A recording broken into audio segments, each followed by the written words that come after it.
అవినాష్, చెప్పుమా. దగ్గరలో ఉన్న మెడ్ప్లస్ కు వెళ్ళి మెడ్ప్లస్ బ్రాండ్ మెడిసిన్స్ అని అడిగి కొనుక్కునరా. అక్కడ 50 to 80% తగ్గింపుకు వస్తుంది. మీరు తీసుకునే అదే మందులు, అదే నాణ్యమైన మందులు, కానీ సగం ధరకే. నమస్తే, వెల్కమ్ టు న్యూస్ కేఫ్. నేను రవి. ఈరోజు వివిధ దినపత్రికలో ప్రచురితమైనటువంటి ప్రధాన అంశాలు, వాటిపై కథనాలు మరియు వివరణాత్మకమైన విశ్లేషణ చూద్దాం. ముందుగా ఈనాడు దినపత్రిక విషయానికి వస్తే, సంక్రాంతి తర్వాత రైతు భరోసా. తెలంగాణ సీఎం రేవంత్ రెడ్డి రైతులపై ప్రకటించినటువంటి అంశాన్ని ప్రధాన అంశంగా ప్రకటించింది. సంక్రాంతి తర్వాత రైతు భరోసా, సన్నాలకు 500 రూపాయలు బోనస్ కొనసాగుతుంది. ముఖ్యమంత్రి రేవంత్ రెడ్డి ఇచ్చినటువంటి హామీని ప్రధాన అంశంగా తెలంగాణ సోనా, బీపీటీ, హెచ్ఎంటీ వంటి రకాలు పండించాలని రైతులకు విజ్ఞప్తి. 2 లక్షల రూపాయల వరకు రుణమాఫీ 100% పూర్తయినట్లు రేవంత్ రెడ్డి ప్రకటించినటువంటి అంశాన్ని ప్రధాన అంశంగా ప్రకటించింది. ఇక ప్రజలకు కాంగ్రెస్ వెన్నుపోటు. హామీల అమల్లో ఆ పార్టీ విఫలం. బారాస కాంగ్రెస్ దొందే. 100 రోజుల్లో నెరవేరుస్తున్న 6 గ్యారంటీలు గాలికి. కిషన్ రెడ్డి ధ్వజం. రాష్ట్ర ప్రభుత్వ ఏడాది పాలన వైఫల్యాలు. ఛార్జిషీటు విడుదల. ఇక తుపాకుల మోత. ఎన్కౌంటర్లో 7 మావోయిస్టుల హతం. మృతుల్లో ఇల్లెందు, నర్సంపేట ఏరియా కమిటీ కార్యదర్శి భద్రు అంటూ ప్రధాన అంశాలని ఈనాడు దినపత్రికలో చూడవచ్చు. ఇక ఆంధ్రజ్యోతి విషయానికి వస్తే, రైతు భరోసా, సంక్రాంతి తర్వాత లగచర్ల పారిశ్రామిక పార్కుపై సర్కారు దూకుడు. తాజాగా మరో నోటిఫికేషన్ జారీ. లగచర్ల, హకింపేట గ్రామాల పరిధిలో 643.34 ఎకరాల సేకరణ. తొలి నోటిఫికేషన్లో 182.3 ఎకరాలు. అభ్యంతరాలు 2 నెలల్లో కలెక్టర్ దృష్టికి తీసుకెళ్లాలనేటువంటి అంశాలని ప్రధాన అంశాలుగా ప్రచురించింది. ఇక నెత్తురోడిన అడవి. ఏటూరు నాగారంలో 7 మావోయిస్టులు కాల్చివేత.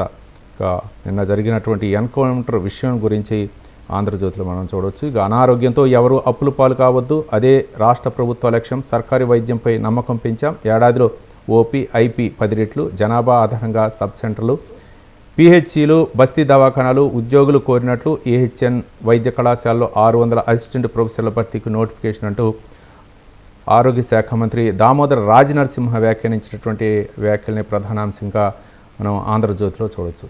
ఇక మరో దినపత్రిక నమస్తే తెలంగాణ విషయానికి వస్తే, మళ్ళీ ఆత్మహత్యల తెలంగాణ. ఏడాదిలోనే సమైక్య పాలన నాటి పరిస్థితులు. అప్పుల పాలైన సాగు, సర్కారు సాయం అందక ప్రాణాలు తీసుకుంటున్న రైతులు. ప్రభుత్వ ఆర్డర్లు లేక నేతన్నలకు ఉరికొయ్యలుగా మారుతున్న మగ్గాలు. ఉచిత బస్సు ప్రయాణంతో ఉపాధి కోల్పోయిన ఆటో డ్రైవర్ల బలమన్నరను. విద్యార్థులు పిట్టల్లా రాలుతున్న పట్టణి ప్రభుత్వం. ఏడాదంతా గుండెకోత. రాలిన ఆశలు, కూలిన ఇండ్లు.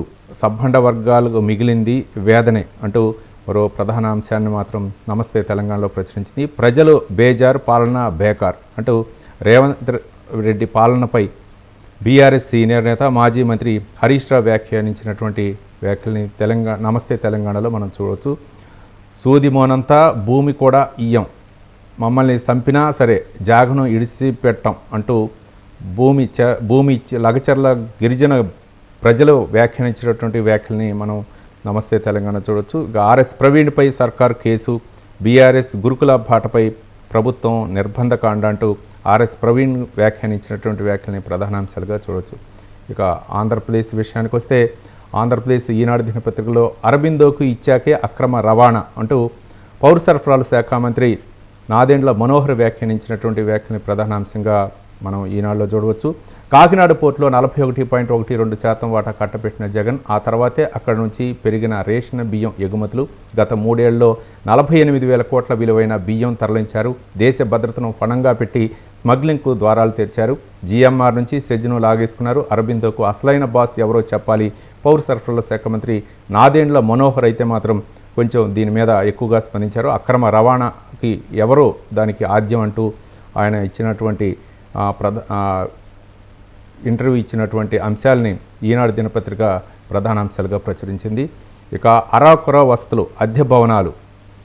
గత పాలనలో అద్దె భవనాల గురించి మనం ఆంధ్రజ్యోతి దినపత్రికలో చూడవచ్చు. కొత్త జిల్లా కేంద్రాల్లో ఇంకా బాలారిస్టులే. అడ్డగోలుగా విభజించి వదిలేసిన జగన్ కనీస సౌకర్యాలు సమకూర్చిన వైనం. అద్దె భవనాల్లోనే ప్రభుత్వ కార్యాలయాలు. నిర్మాణానికి భూసేకరణ చేయలేదు. నిధులు ఇస్తామని మొండి చేయి. చాలా చోట్ల ఫర్నిచర్ కూడా ఇవ్వలేదు. ఇరుకు గదిలోనే విధుల నిర్వహణ. తగినంత సిబ్బంది కేటాయించలేదు. ఇన్ఛార్జి అధికారితోనే పాలన. భూమి కోసం, విముక్తి కోసం ప్రభుత్వానికి చేరుతున్న ప్రజా ఆక్రందనలు అంటూ మరో అంశాన్ని ప్రధానాంశంగా మనం చూడవచ్చు ఆంధ్రజ్యోతిలో. ఇక సాక్షి దినపత్రిక విషయానికి వస్తే బాధ్యత మరిచి ఎదురుదాడి, ప్రభుత్వంలో కొనసాగుతూనే విమర్శల డ్రామాలు, అధికారంలోకి వచ్చి 6 నెలలైన జగన్పైనే కూటమి నేతల నెపం, బాబు డైరెక్షన్లోనే ఊరూరా పచ్చ నేతలకు బెల్ట్ షాపులు, ఇప్పుడు బెల్ట్ తీస్తామంటూ బాబు బీరాలు, మిల్లర్లకు సీఎంఆర్ బిల్లుల చెల్లింపులో కమిషన్ల దందా నుంచి ప్రజల దృష్టి మళ్లించడానికి కాకినాడ కేంద్రంగా బియ్యం డ్రామా అంటూ ఒక అంశాన్ని అయితే మాత్రం సాక్షి దినపత్రికలో చూడొచ్చు. ఇక ప్రభుత్వం ముంచేసింది, రైతు సేవా కేంద్రాల్లో నిరాశ తప్ప భరోసా కరువు, తుఫాను హెచ్చరికల్లోనూ రైతుల్ని రోడ్డుపై వదిలేసిన సర్కారు. ఇక చైనాలో బంగారు పంట 1000 టన్నుల నిల్వలు వెలుగులోకి, విలువ 7 లక్షల కోట్ల పైనే అంటూ ఒక ప్రధానమైనటువంటి వార్తా కథనాన్ని మనం సాక్షి దినపత్రికలో చూడవచ్చు. ఇక మొత్తానికి ఇక కొన్ని దినపత్రికలు అయితే మాత్రం ఆంధ్రప్రదేశ్ విషయానికి వస్తే పౌర సరఫరాలో జరిగినటువంటి అక్రమాలు, అలాగే జగన్ ప్రభుత్వంలో అప్పుడు చేసినటువంటి ఏవైతే దందాలు ఉన్నాయో వాటిపైన ప్రధాన అంశాలుగా చూడవచ్చు. ఇక తెలంగాణ విషయానికి వస్తే రేవంత్ రెడ్డి చేసినటువంటి వ్యాఖ్యలు, అంటే సంక్రాంతి తర్వాత రైతు భరోసా ఇస్తామని చెప్పడం, మరోపక్క బీజేపీ 6 అబద్ధాలు 66 మోసాలు అంటూ కాంగ్రెస్ పాలనపై విమర్శలతోటి ఒక ఛార్జ్ షీట్ని అయితే విడుదల చేస్తూ పవర్ పాయింట్ ప్రజెంటేషన్ అయితే మాత్రం కిషన్ రెడ్డి ఇచ్చినటువంటి అంశాలని ప్రధాన అంశంగా అనే దినపత్రికలో చూడవచ్చు తెలంగాణలో.